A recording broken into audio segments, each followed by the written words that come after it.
I feel like when we look back at hip hop lyrics, we're always kind of dissecting and analyzing lyrics that are in the verses, and we never pay too much attention to the hooks. So this is kind of a great time to talk about the importance of hooks in rap songs and kind of who the real dominant king of hooks is in today's era. There's so many guys to put into this conversation because there's a lot of different things that go into a good hook. And I mean, obviously the hook probably carries, the catchiness of the song and probably speaks to the broader audience of who's listening to that song. But guys, before we actually get into this video, let us know in the comment section, who do you think delivers the best hooks on a song? And if you had to choose one person to get on your song to do the hook, who would it be? So it's interesting because there's so many different options to go with. It could be melodic, it could be catchy, it could be quick. So, take us into the rest of it, man. Yeah, so before we actually get into it, guys, thank you to the Patreon supporters who actually voted for this episode. So the options for this episode for this week's YouTube video was, hold on. Let's see what we got right here. We had a lot of good options this week. So we had Will TDE take over in 2021, which got 1 vote. We got Who's the Best Hook Man in Hip Hop Right Now, which got 9 votes. And then The Impact of Griselda with 1 vote. So you guys can actually vote for our future YouTube episodes by heading over to our Patreon. The link is in the description for that. And a bunch of cool other features there. But speaking on, the king of hip hop hooks, I mean, to me, what's important about a hook is kind of having that catchiness, like you said, and also like it having to sound really good and that you can't get fed up of it, because that's the part of the song that you're hearing the most, because it's repeated, before a verse, after a verse, probably 3-4 times in most cases. I think it's such an underrated aspect to a song, because if you think about the replay value of songs, what do people mostly remember? It probably ends up being the hook. And what gets a song to chart on Billboard? What gets, the popularity of it really up? It's those hooks, man. And when we're speaking on, let's say, kind of the overall unanimous king of hooks in hip hop, to me, it's Nate Dogg. There's no doubt. There's really no doubt. No doubt, baby. I mean, the run that he had, signing with Death Row in 1993, I think his first appearance was actually on These Nuts off of The Chronic. That was classic. And then the run that he went on from 92 to like 2007 was out of this world. So what do you think for you made Nate Dogg the true GOAT of hooks? His smooth melodies and vocals. I mean, toss that in with some classic Dr. Dre production and Dr. Dre drums, and the way that was all engineered, like I could just imagine the type of engineers that were working on Nate Dogg's vocals too. Like that's one thing is, not only are his lyrics catchy and not only does he put you into a certain mood and paint a vivid picture with only such a short hook, but it always sounds so crisp and it feels like you're gliding. Example, take Explosive. Like that has to be one of the nicest hooks I have ever heard of all time. And then, something like Regulators, like that is it Regulator? Regulators, my bad. It's Regulate, from Warren G. From Warren G. Like, those are great fucking hooks. You know what's great about Nate Dogg is that, like, yes, he's melodic with his hooks, but he has that deep voice. And that deep voice is really unique to, kind of give off this R&B type feel with the hooks. And if you look at his catalog, man, he had 16 songs that charted on the Billboard Hot 100 as a feature artist, which was pretty impressive. And his resume goes from 21 Questions from 50 Cent, Scandalous but from Tupac. You have, Till I Collapse from Eminem. The next episode as well. The next episode too. You have really, some serious classics. What's another one? Let me see here. Bitch Please 2. Regulate alone should make that list goated. Bitch Please 2 is fire. Ain't No Fun off of Doggy Style is another one. Do you think like he was the main reason why I would say like all those songs were so catchy and had so much replay value 100%. Over the years? I mean, 21 Questions doesn't become, a top 3 Billboard song without that hook. And I feel like Till I Collapse maybe doesn't have that same impact either. I mean, you could argue that Eminem's verses is really what made that song become as memorable as it was, but that hook with like the drum claps in the background is just so epic, and I feel like Nate Dogg is responsible for the success of a lot of these artists and songs. Okay, so if I give you 3 of his hooks, let's say I give you Regulate because that's definitely one of my favorites. I'll give you Explosive and I'll give you 21 Questions. Choose one of those hooks and delete the rest forever. 21 Questions just because off the bat, it's so easy. It's stuck with me for so much time, man. Like so easy. I can't get that out of my head. I'd go Explosive. I'd for sure. What's your Explosive. favorite though of all time Explosive. from Nate Dogg? Explosive. I think it's probably because it's in like my top 3 like Dr. Dre songs. I like what he did on the next episode as well. Okay. But probably Till I Collapse for me. That one is just. And how did he change the game? Like, because think about it. Before that, like rappers in quotations, because I don't really consider Nate Dogg a rapper, to be honest with you. Like he had He definitely was more of a singer. he for was sure. more of a singer for Yeah. sure, but the thing is that he obviously had rapping to his style and, you know, whatever it is. But do you think that he allowed for guys, example, like Ty Dolla Sign and Anderson .Paak to come out and, you know, really flourish over, you know, when he ended his career? Well, I just feel like, you know, now in today's era, like we have artists that are primarily known for their features or for their hooks, but Nate Dogg was truly that king that was, you know, known for, okay, Nate Dogg's hopping on the song,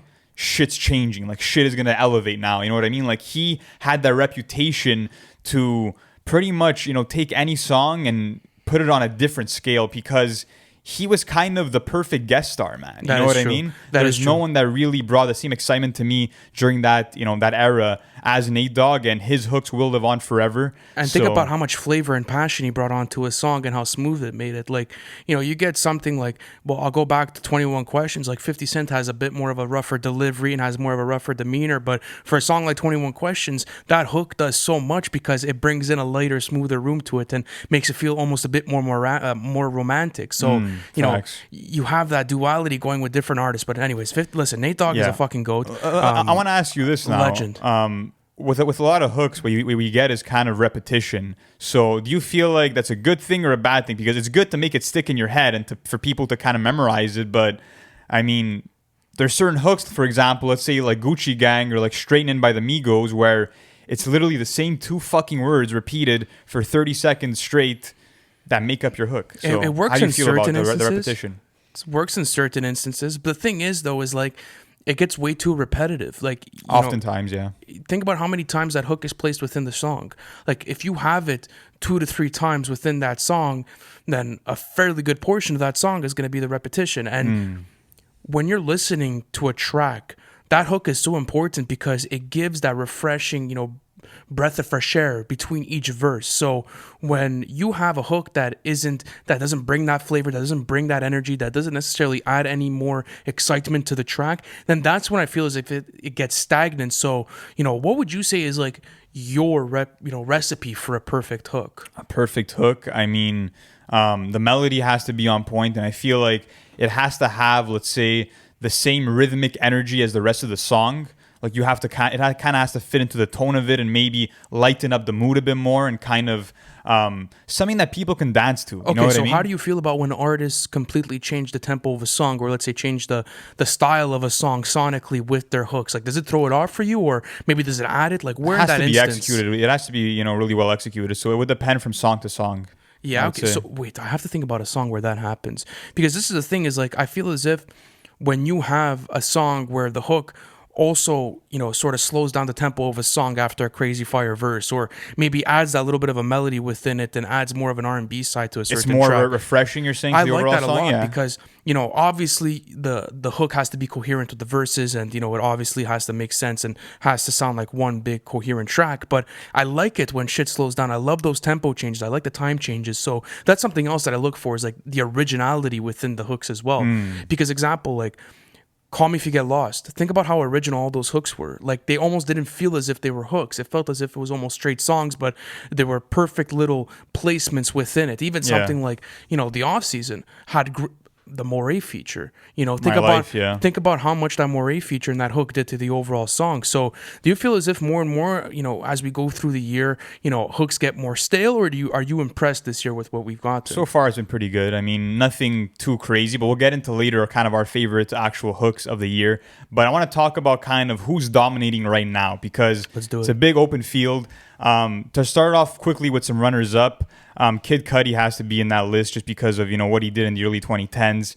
And it was to a point where, you know, he left good music because he felt like he was being underutilized, because Kanye really wanted to use him for his hook ability. So do you feel like he's in the top 5? And also, like, how do you feel about him being seen primarily at that time, at least, as a hook artist and not as an overall artist on his own? Well, the hook artist argument is kind of like discredited. I feel as if like that's something that doesn't really hold any weight because Kid Cudi has an amazing catalog of music and he's made coherent projects with really nice thematic bases, and where he's been spitting beautiful verses where either he's painting you a vivid picture of like a spacey era where he's floating around in space thinking about his thoughts, or where he's kind of giving you more of a storytelling track and talking about his youth or whatever it is. So I don't think it holds a lot of value. The only thing is like take a hook like Gorgeous, for example, and what that did for My Beautiful Dark Twisted Fantasy. Then I understand where you're coming from, because when you get Kid Cudi on a hook, it almost comes out perfect every time. Yeah, because, and if you look at the hook on Yes. Reborn, for example, that's one of my favorite hooks, to be honest, of the last 5 years, probably. But, another thing that Kid Cudi does so well is he doesn't only, let's say sing or harmonize on hooks. He'll add like, let's say his hums throughout it. He'll add groans and runts, and like, he'll really, get diverse with it and switch it up. So do you think that maybe he's the most unique with his hooks, or do you think that maybe someone's in front of him for that? No, I feel like he adds a lot of elements to it, like you were saying, those hums, kind of him playing around with his vocals, him having different vocal pitches within the actual hook. Like take Through the Late Night, for example. The primary factor of why I think that song did so well was because of Kid Cudi's fucking humming. Like take that out of any aspect of that song, it definitely doesn't slap as hard. So I think that's what I like about Kid Cudi, is that it's always a different toss-up when you're getting a hook from him. It'll never be the same. It'll never, stay stagnant. Like there's a lot of artists that are great with hooks, but again, it gets way too stagnant. One person I feel as if does that is Quavo. I feel as if Quavo is a great fucking hook man. I think, especially within 2016 to 2017, he was delivering some of the best hooks within the industry. Yeah, he was seen as the hook guy. Exactly. But After Motorsport and on Culture too, and especially let's say with Huncho Jack, there was a bit of that complaint like, okay, he's just delivering the same hooks over and over again. So do you feel as if that's still a situation? And do you think maybe it affected even the quality of Culture 3? yeah, I mean, it's not all on his back. I mean, we saw in Culture 3 that, let's say, other Migos members actually took on the hooks themselves. But, I mean, what he was doing back in 2017 with his hook game is nothing compared to what he's doing now. And that quality is kind of, it's kind of dipped, to be totally honest. So he's not in contention for this list for me at all. But someone who is definitely, to me, is Swae Lee. I mean, what he's able to do with his vocals, which are sometimes simplistic, but it's just he takes it to an area where he's very versatile with them. He can be rapping over a hook like what he does on No Type, for example, for Ray Shremmerd, or he can deliver a pop hook, which is super radio friendly on a song like Sunflower, Unbelievable. I mean, think about Unbelievable, for example. Yes, it's French Montana's song, but without that hook, there's no way that it's fucking going number one on Billboard. There's no way it's charting like that. And he added so much flavor to that song. And I remember when that came out, what was it? Was it 2016 or 2017? I can't remember. It was 2018. Around that time. Don't quote me on that. Well, yeah, we're probably going to have to check that out. But regardless, I remember when that song came out, I remember not being that big of a fan of French Montana's part on it, but when Swae Lee comes in and obviously does his thing, and I think he has one of the most beautiful voices in the industry right now. When it comes to forming a hook, it's great because it adds so much excitement onto it. Example, take Borrowed Love. That is easily one of my favorite Swae Lee hooks that I have ever heard. Even Dream Chasers is fire. It was 2017, by the way, unforgettable. Okay. 2017. What else do we have here? Sicko Mode. This guy literally has a diamond hook. All he literally says on Sicko Mode is "someone said," and that's the most memorable fucking part of the entire song for me. That's the lyric that stuck out to me, and he says 2 words in the entire song. So that alone is super impressive. And I just feel like, just like Will Ferrell and Step Brothers, like he's the fucking songbird of our generation, man. Like the way that he just glides over, any type of production you throw his way, and just he has this ability to really stick with you, man. And if you look at, the way that he's seen and known for his hooks in pop culture too, on Eminem's Music to Be Murdered By, on the intro song Premonition, Eminem raps, "I got more hooks in me than Swae Lee." So like, it's a known thing that Swae Lee that he's really at that front list of the best hook man in the game. And he's delivered some of his best hooks for his group Ray Shremmerd. I mean, yeah.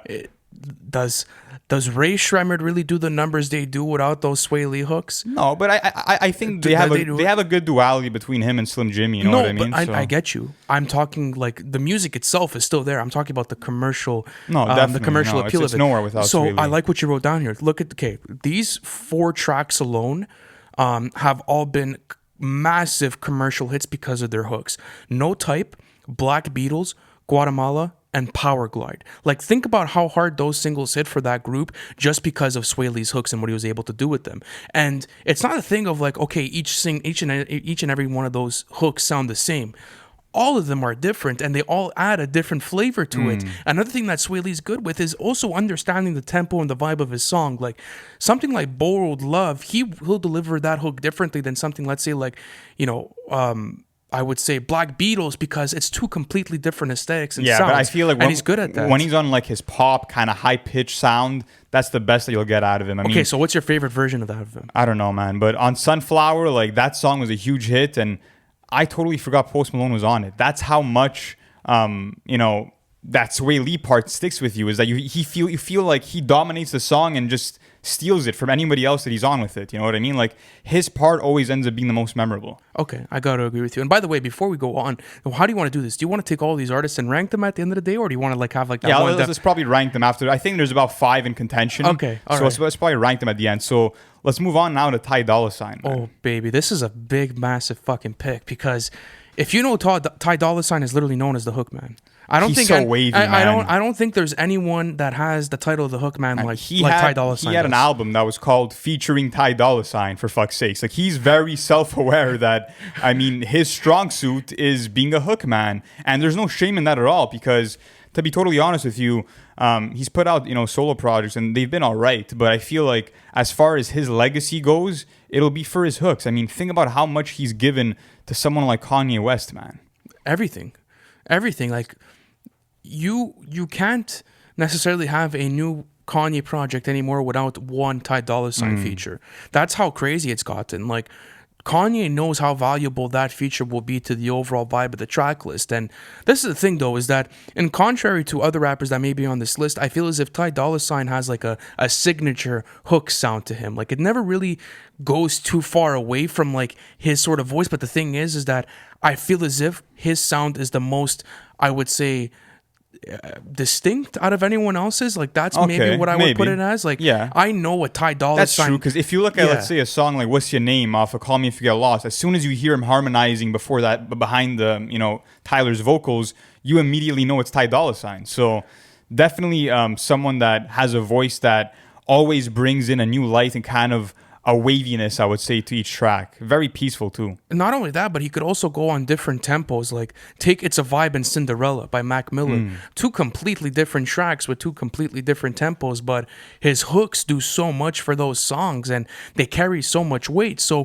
what do you think is that one thing that Ty Dolla Sign does so well, and why do you think it has so much weight on a song? It's definitely his harmonizing, man. Like I said earlier, the way that he just gives you off that very wavy feeling with his vocals. It's awesome. I also love how there's a bit of a roughness to his voice. Like it's not a perfect angelic, like I would say, vocal. Like there's kind of like this beautiful sort of taint to it. Like, you know how sometimes you put on a vinyl and you kind of hear the graininess to it a bit, like as soon as you put it on. Has that ever happened to you? Yeah, but I don't feel like that about Ty Dolla Sign though. Okay, how could I put it better for you? Take Swae Lee, for example. Very high pitched. Sounds very clean and very well mixed and mastered. Like there's no Ty Dolla Sign, blemishes. Take something like "Cinderella." It's very different. Like I feel as if his delivery and cadence does it all for me, and like it has that bit of like rough edge to it. It's not necessarily as angelic as other guys on this list. So that's something that at least I like with Ty Dolla Sign. But I feel like that applies maybe a bit more to Anderson .Paak, who's next up on this list, and he's just had phenomenal hooks from his own solo discography. If you look at what he's done on Malibu on songs like "Put Me Through," for example, if you look at what he did on Oxnard, and the main kind of advantage that Anderson .Paak has over some of these other hook artists is the fact that he can deliver a hook in almost any fucking subgenre you want. That is facts. You want an R&B hook, that's fine. You want a very melodic hook on, let's say, a song like Yanis from Bandana, that's fine, but then he'll give you a crazy rap verse in the same song. Then you also get like soul and blues hooks from him on something like "Make It Better" off of Ventura. Like that hook is so goated for me. So that was with Smokey Robinson. That was with Smokey Robinson. That was a great song. So what do you think is like the best part of Anderson .Paak's hook game?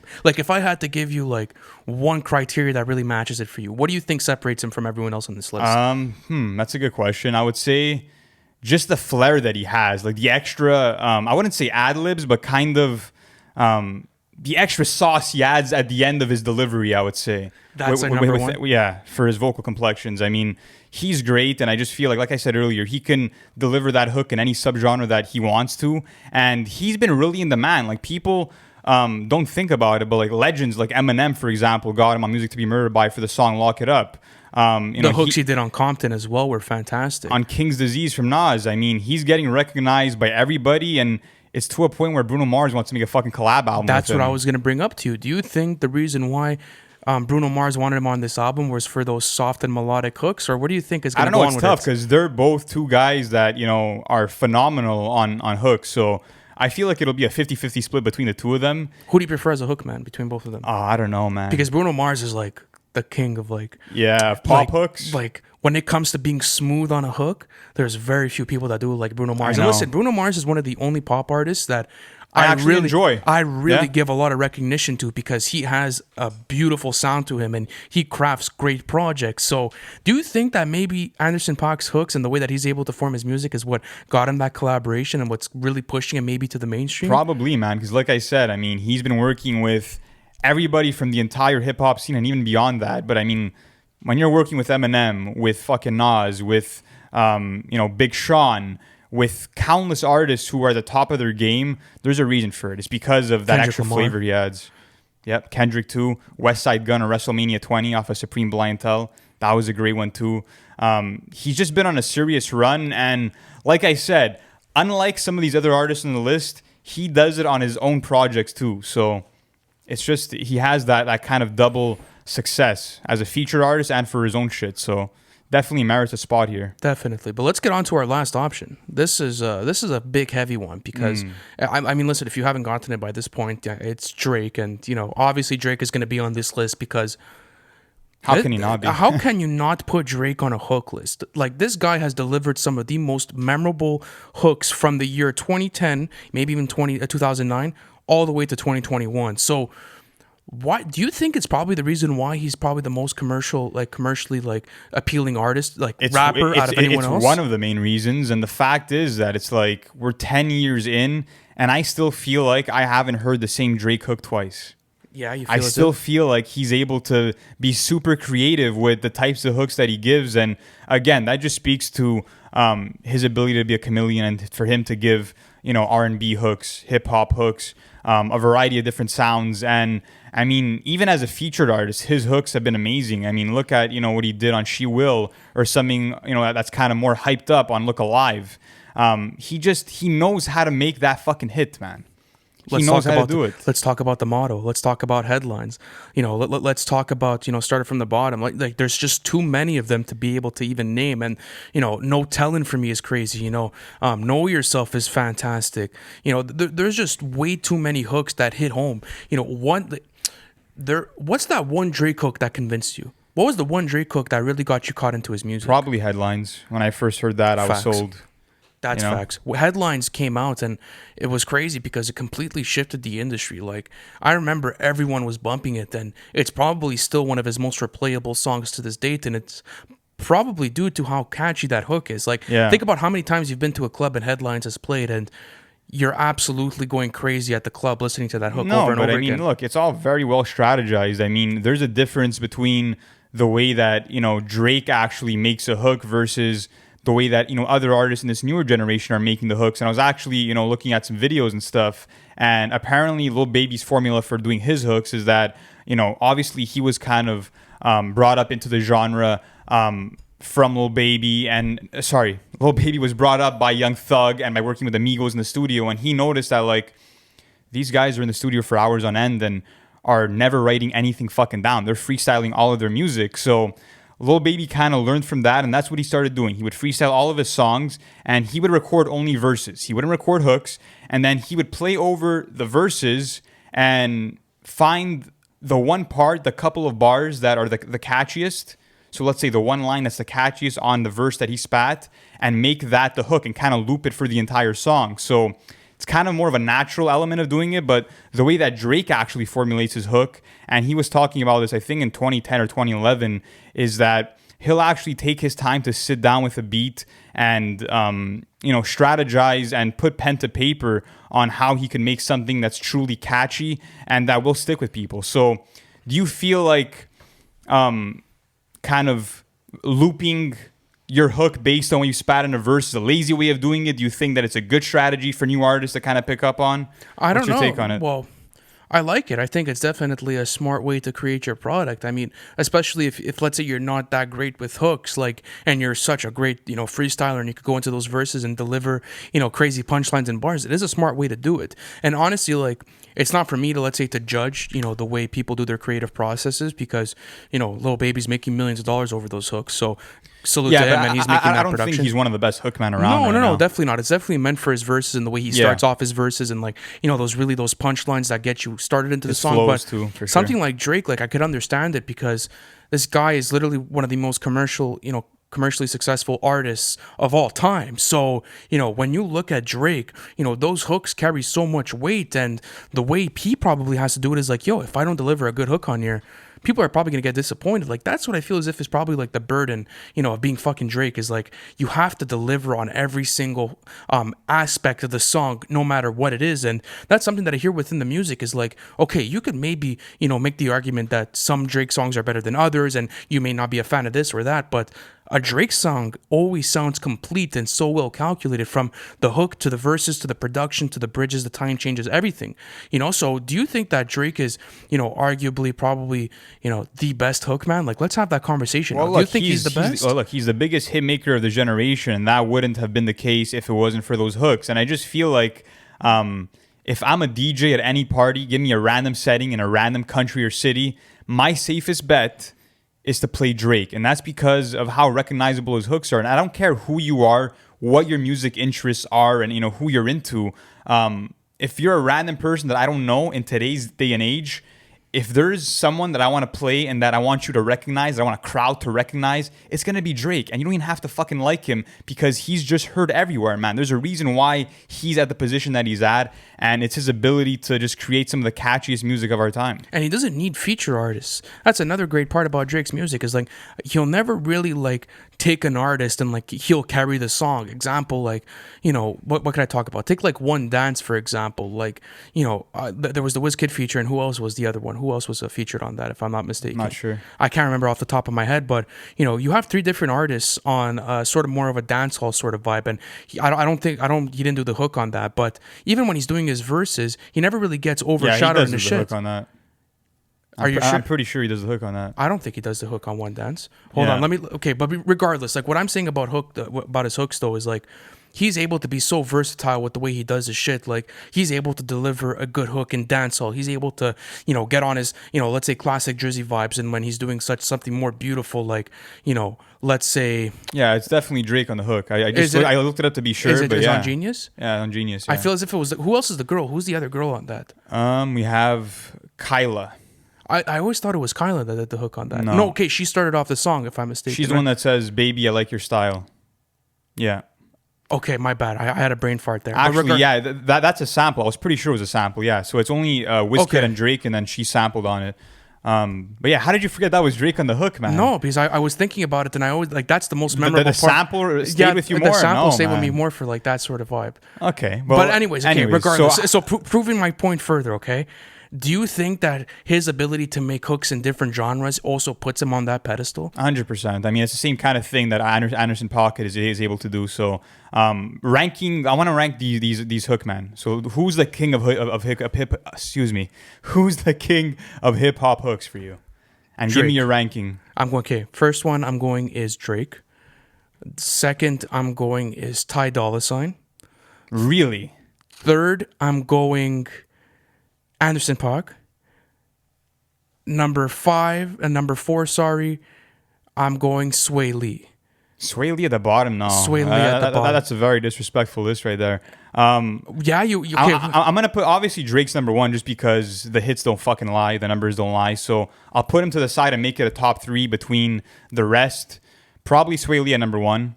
Yeah, really. Number 2, Anderson .Paak, and number 3, Ty Dolla Sign. Why Ty Dolla Sign so low? Like, he's known as that guy. He's great. I just prefer the hooks from the other 2 artists. I feel like there's maybe more creativity when it comes to it, but like they're all some of the best in the game. So there's no arguing that they all deserve a spot in the list. But I mean, look, I feel like it's the easy answer for us to say that Drake's the king of hip hop hooks. But how could you not give it to him, man? That is how true. How could you not? The numbers are definitely there. So just to wrap this up, what would you say are your favorite hip hop hooks of this year? This year, let me pull out my phone. Actually, I think Solid off of Slime Language 2's up there. This is Solid. That's definitely that up Drake there. hook has stuck with me. Probably Headshots as well. Headshots is up there for me. From Isaiah for sure. I would probably My Life Moray, of course. My Life Moray is up there. I would do. Hold on, let me find some good hooks. Letter to My Son, Call Your Father from Usher on the DMX album was probably really nice. Jane off of Culture 3. I really no, like that's that. not a top tier hook, man. I liked it. I definitely did enjoy it. So repetitive. Maybe man. Get Fly, but with it's a whack OGZ. pick. Jeez, bro. Holy shit. Okay, my bad, man. Let's do Get Fly with OGZ and the Baby. I love that hook. That's a great hook. Sheesh, man. We're not on the same page on this one. No, it's okay. Let me see what else I got going on. Honestly, Do Rag Activity. Do Rag Activity was a nice That's hook. definitely up there That's for facts. me. How do you feel about Wasting Time with Brent Fires and Drake? That was nice too. Okay, what else do we got? Do you think Vince Staples' hooks are going to be fire on his self-titled that's going to be dropping? I hope so, man. What else do we have here? Okay, let's say I have to give you your top 3 because you've been very specific on it, and you obviously didn't like my picks. Solid off of Slime Language 2 by That's Drake. your favorite? That's probably my favorite. Number 2, actually no, My Life by Moray is my favorite. Solid's number 2, and at number 3, probably Letter to My Son, Call Your Father by Usher on the DMX album. That is was beautiful. Hook. And okay, what about? I want to ask you one more question. Who's a hip hop artist, like solely hip hop artist, that delivers great fucking hooks? Like someone that's not known for his harmonies and just known for spitting, but that's able to deliver great hooks. What do you think? That's a good question. Probably J. Cole. I mean, look at No Role Models. I mean, look at everything that he's done. GOMD. Like, there's a lot of great hooks from Cole. So I'd probably give it to him. What about you?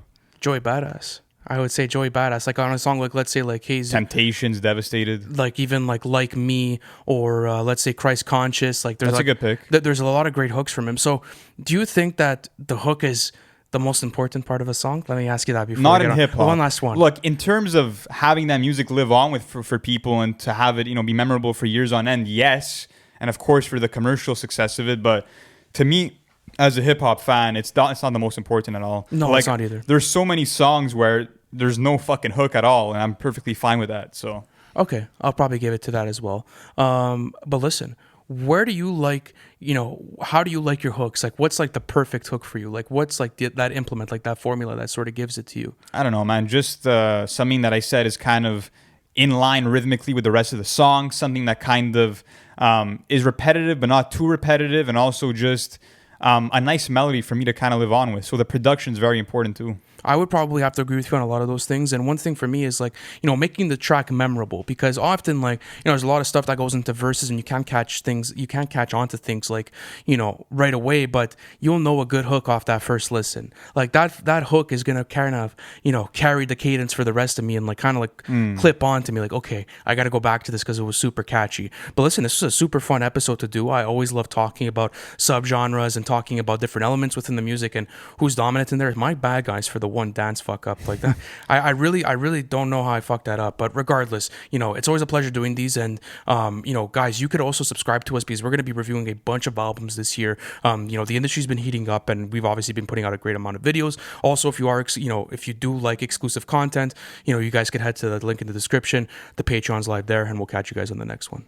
Thank you for watching the video. It's always a pleasure doing content for you guys. Listen, if you haven't already, subscribe to the channel because we're doing album reviews, and we actually have our series called Everything We Know, where we take you guys through the whole album rollout of the hottest releases of the year. Not only that, guys, but our Patreon plan is now live. You guys could access that in the bio. I appreciate you guys, and I'll see you on the next one.